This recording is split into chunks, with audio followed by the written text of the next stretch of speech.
Hello and welcome back to the technical guide to Factorio! Woo! So good. Anyway, a lot has been done between the last episode and this episode. Lots of research was done. Not a ton of super important research, it has to be said, but a good amount of research was done. There have been a lot of tweaks to the system, including doubling the production of batteries, increasing the production of blue science packs just by adding a bunch of basic beacons. It was kind of disgusting. And there was also a minor crisis in which we started to run out of coal, which was terrible. Pretty much the entire factory ground to a halt because we didn't have any more power. And that spurred the necessity for a production of a coal colony, which fairly soon we will go down and actually look at that so you can see it. But let's just start with, what are we actually going to do this time? Well, this time we continue to work on things for the eventual rocket production. We produce concrete, since we actually got the research for concrete between episodes. We build concrete. We then move on to building some solid fuel, which was not terribly hard, but we did it regardless. And we started producing speed packs for the ultimate necessity of speed modules in the future. And that was more or less all that was... Oh, yeah, no, we also built a production line to eventually take in purple science packs and shift them over to the actual research labs when that's necessary. But let's actually go check out that coal colony so that you can see what has occurred. So the coal colony uses the same methods of loading and unloading that our iron one does. So down there, as soon as the train actually shows up, because I ain't hoofing it all the way down there, people. Who do you think I am? There's the train, which almost hit us. Oh my lord, that was close. Let's just get in here and we'll just wait for that to unload. See, it's the same exact system with logistics robots that the other one uses, that the iron production uses, and it shifts it over to here where we have a bunch of requester chests that request 200 coal a piece and then put it onto a conveyor belt to send it into the system. It's pretty good. And we also shifted the way that we supply coal to our trains as requester chests because it just made sense. Anyway, here we go. Woo! This is actually a decently long train line. I don't think it's as long as the iron one, though, actually. But here's our coal production. Pretty much, it's just attached to the stone colony that we had built earlier. So here's our stone. We just built some walls out here, defended it with turrets, and we're working at this huge coal patch to just try to get all the resources out of it. So with that, since you've seen our nice little coal factory, without further ado, we will get to actually producing all the things we talked about previously. So the first thing that we're going to do is get to work on the production of concrete. And concrete is not a complicated thing to build. Oh my word, look at it. They're blackening the sky. So many logistics drones. We should probably also wait for this train to go by. Yeah, you really don't want to get hit by a train. It's kind of the worst. Do I need to state that? Is that something that needs to be stated? I don't think so. Anyway. Oh, look! Logistics Robot Speed 2 is finished. So we're going to start working on alien technology so we can get the highest level of science pack. So we'll research that up and we'll talk more about that science pack afterwards because it's a bit more strange of a science pack than other ones, but that doesn't matter. What we need is concrete. So we'll go into this system and we will find the concrete out here. Where is it? There it is. So concrete is made with stone brick, iron ore, and 10 times water. And that is not terribly complicated. We've got our brick coming out here already. We can get some water out of here.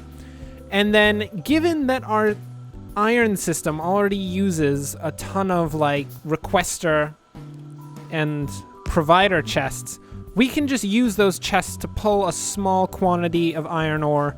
Did I just make 5 pipe to ground things? That's the worst. We only need 1. Come on now. We can use the requester system to actually bring the iron ore over to this area, and that will, you know, make things a lot easier. At least I think it'll make things a lot easier. Trust me, people, it'll be quite nice. Just go with it.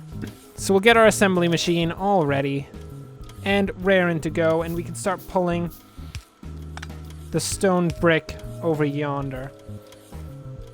So concrete, in terms of the production of the rocket, is required for...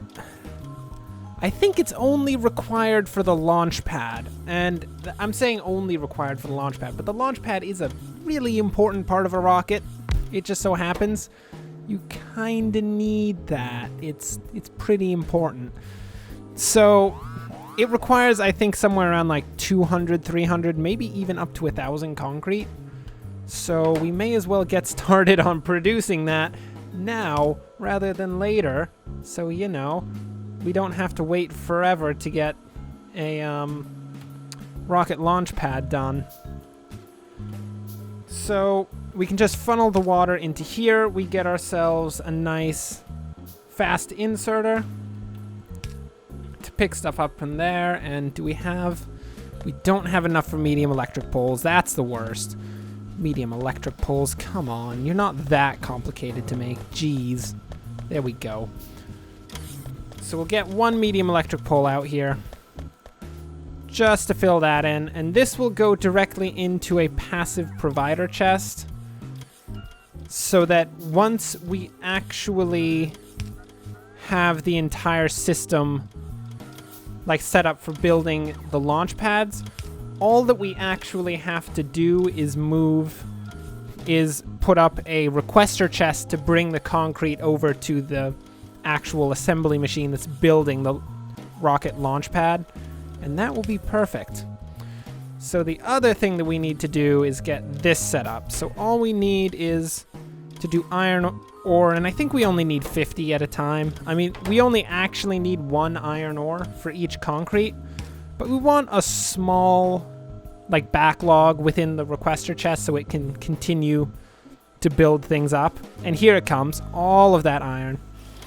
And now this will start producing concrete, storing it up in here, and there'll just be so much concrete stored up, it'll be beauteous. Anyway, that is concrete, I guess. That was really quick. That was very quick indeed. Disgusting. I hate it. Why does it have to be so quick? Anyway, with that being disgustingly fast, the next thing that we're going to want to do is work on getting solid fuel set up. Now, looking at the system, we're working actually at fairly...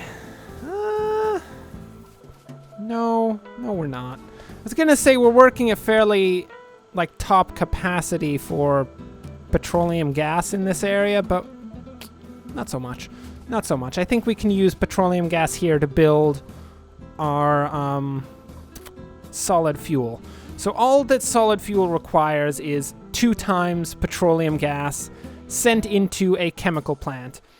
Now, solid fuel has actually quite a few uses. It is a fuel source, as the name would suggest, for any type of thing that runs on any fuel. So we could put it into furnaces if we weren't using electric furnaces because we're smart.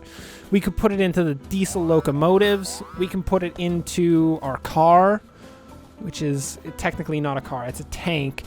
I guess there is technically a difference between a car and a tank, if you want to be that guy. But anyway, we can put it anywhere, but we're not actually going to just put it anywhere. We want this solid fuel to eventually create rocket fuel, which rocket fuel, I believe, is 5 times solid fuel, just turned into rocket fuel because, you know, we can do that because we're awesome. But we will need the higher level of research first before we can actually do that because, you know, right now we're actually technically kind of scrub nubs in terms of, like, rocket technology. We really don't know anything at all. we're the worst, is what I'm saying. It's disgusting. We could try a heck of a lot harder, it has to be said. So that solid fuel will just go straight into the passive provider chest. And that'll just continue to produce solid fuel ad infinitum, slowly destroying our petroleum gas setup, no doubt. Running our plastic production into oblivion and ruining our entire factory. But in the meantime, we will have a bunch of solid fuel, and I think we can count that as a partial victory. Well, in such a short amount of time, we have actually succeeded at doing multiple things. That is crazy. What do we need to do next? Well, I would say the next thing that we're going to want to do is set up the production line for these purple science packs. So, purple science packs, if we actually go into the tech, we can see they only require one alien artifact to produce 10 times alien science packs at a speed of 12. So that means that all that has to go in there is alien artifacts, which are only gotten by destroying alien cluster things, the bases of the aliens. So we're going to build pretty much an isolated production line out there, consisting of quite a few probably level 2 assembly machines, because we do want these assembled relatively quickly, and then it'll just feed into the overall system. And I'll show you what we all mean by that soon enough. Looks like we need a bit more iron for the remainder of these. Very nice. So we need a chest, and we have an iron chest right here, which should be good enough. And good enough is, you know, we'll work with it. We'll work with good enough. Jeez. Good enough. Disgusting. So we can put this here, and we'll have a little conveyor system to make sure that this gets allocated to both sides of a central conveyor belt that will run between the 4 actual producers, and we built that too close. This is the worst! Burning a pit production line. Come on now. We need to try harder than that. So we can set this up so we can set it up right flush here. And then 1, 2, 3 across, because we'll need the central line for the actual conveyor belt to go through. This conveyor belt. And then we'll also need the space to actually put in the pickers like this that will actually grab the alien artifacts. Now we need to set up the system to feed them onto the production line. That is a wooden box. Why do we have so many wooden boxes in our inventory? Wooden boxes are useless. They're disgusting. Get wooden boxes out of here immediately. Wood is so last millennia. Come on now. What are you on about? We've been past wood for like 7 years. Actually, pretty much maybe around like 9 episodes we've been past wood. So I cannot stand for using any form of wooden box in our system. That is disgusting. It's regressive. It's putrid. Literally, right now I want to throw up, but that could be for other reasons. But mostly because of the whole, you know, there's a disgusting wooden box in our inventory, which we should probably get rid of before there is a terrible accident. It'll be an industrial accident centered around the wooden boxes, where the wooden boxes accidentally have a bunch of sulfuric acid dumped onto their faces, which is a bit complicated because we now have to figure out what the faces are on boxes. I don't actually know how to tell where the face is on a box, but I'm sure we'll figure it out soon enough. And then we can get that little industrial accident to occur in full force. Okay, so the last thing that we need to do is actually have this feed back in so it does a loop. Because, as has been stated from the very beginning, I love loops. They're so good. They're like the best thing ever. Shift 2. There we go. And we'll just send this out around back and have it feed into the other side of this splitter. And that should do perfectly fine. And now we will just be able to continue. Oh, did we pick all of those out of it? Oh, that's the worst. Now we can just feed alien artifacts into here. This will... Oh, we might have made a small mistake. Where are we actually going to pick all of these out of? Okay. Touche production line. Touche. That was a bad production line. I don't know what I'm doing. Don't know why I did that, but we will fix it. Trust me. We got this. Okay. So instead of doing that, which is stupid because you can't actually, pick them out of the production line in the end, we're going to do something different. We're going to have a system very similar to the one that we use for the production of copper and iron, where we have a loop, and then it meets back up and, does its thing from there. And we put all of the finished product onto a central conveyor belt. And that should work perfectly fine. It should be beautiful. If it isn't beautiful, well, someone's going to need to die at that point, and I don't know who it's going to be, so that's quite unfortunate. So we'll just have, at the end of the line, we'll have a little system for making sure these are on both sides. I guess we can just have it work like that. Perfect. And now we can fill it back up with that, and if we just get some long-handed inserters, we can then put these into the central conveyor belt here, although this will have to be moved because it's in an inopportune position. And if things are in inopportune positions in our production lines, they need to either be completely eliminated via extreme force, or, we just move them. Usually just moving, but occasionally extreme force. I do enjoy extreme force. It's good. It's good stuff.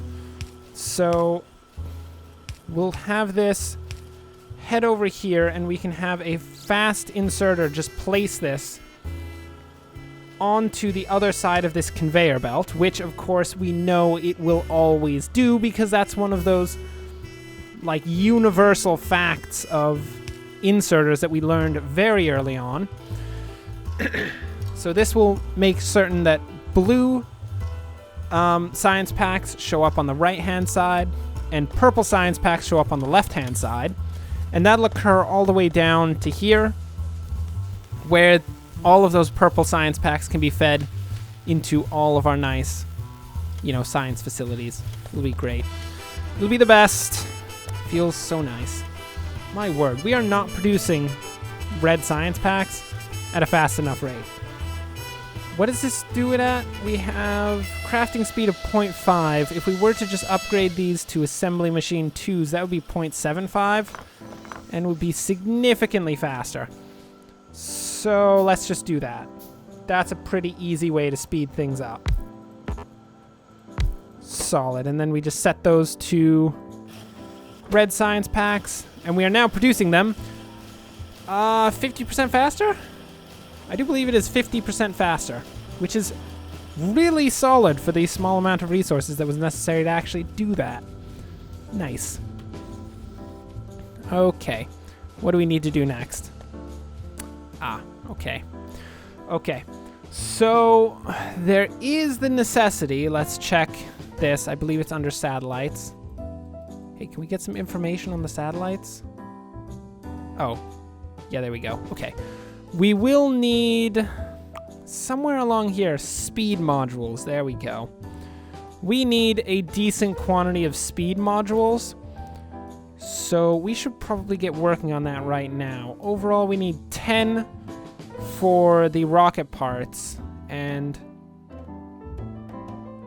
do we really only need 10? Seriously? Huh.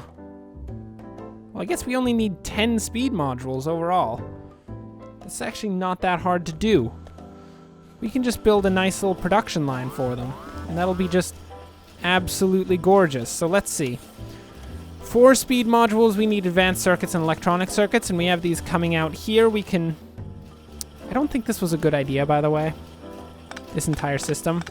I think it'll be more logical to shift this into a passive provider chest so that at a later time we can just have our drones move it to wherever it needs to go. That's probably better, because pretty much our entire factory floor is covered in the orange area. So there's not much area that we couldn't send it to. And with this, like, increase in space here, and actually, we can actually shift this over to here to make it even more compact, which is pretty much my favorite thing ever. I love making super compact systems. So we just put that in there, shove a bunch of processors in there. We now have a butt ton of blue processing units and a continual just destruction of all of our circuits forever and ever. Amen. That's quite unfortunate. But we have to live with the fact that we are just slowly draining all of our circuits out to produce processing units, which are actually pretty cool. So, I mean, it's not the end of the world. It's actually kind of the beginning of a whole new world for us, I would say. Anyway, never mind that. I'm clearly more off my rocker than usual, probably because I've been playing Factorio for so long. I did most of the work that I did on the factory I did just prior to this actual recording, so, you know, it's been a little while. It's been a little while that I've been playing this. It's so good, though. So worth it. Oh, it's delicious. Let's put speed modules in there, and we can have that shifted off into a passive provider chest as well, which is brilliant. You know, I have to say, I don't know why I never got into the actual use of drones in my previous games, because these drones are like a godsend, man. They just do everything that you could possibly need for them, just for your factory, just all the time. It's so good. Well, okay, that's producing constant speed modules, which is great. And bonus, if at any time we want to shift the, we want to produce a ton of a different type of module, they all actually take the same stuff to produce. So productivity modules require 5 advanced circuits, 5 electronic circuits. Speed modules do, and the module that we don't actually have yet, the efficiency module, also requires 5 and 5.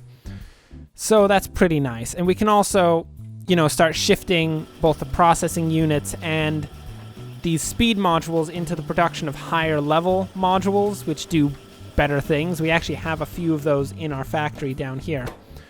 Some speed module 2s, which increase speed by 30%. Ooh, and with the bonus of just a bunch of basic beacons, our actual crafting speed is up to, at full productivity, 120%, which is amazing. Perfect. Well, that's getting worked on. And it looks like with nothing more than yet, you know, more and more preparation for actually building the rocket, that will bring us to the end of the episode, I guess. Thanks for watching. If you enjoyed this, like and subscribe. Next time, we will we'll definitely have the alien technology research, and we'll start researching higher level tech. We can then, I'll have to figure out what we need to do next. At some point we will need to build a copper colony, and unlike the coal colony, we'll probably actually build that as an episode, because I get the feeling, just looking at the map, we're gonna need to go quite a ways to find a good place for a copper colony. We could build one right here. That is a legit position, so we could do that, and that'd be nice. Or over here, actually, that looks really juicy right over there, and that's quite a ways away, so we'll need a fairly long train line. And we could probably connect it up to Factory proper north and work with some train signals, although I've never dealt with train signals before. We could figure it out. But yeah, for now, that will bring us to the end of the episode. Thanks for watching, and of course, as always, people, enjoy the rest of your day.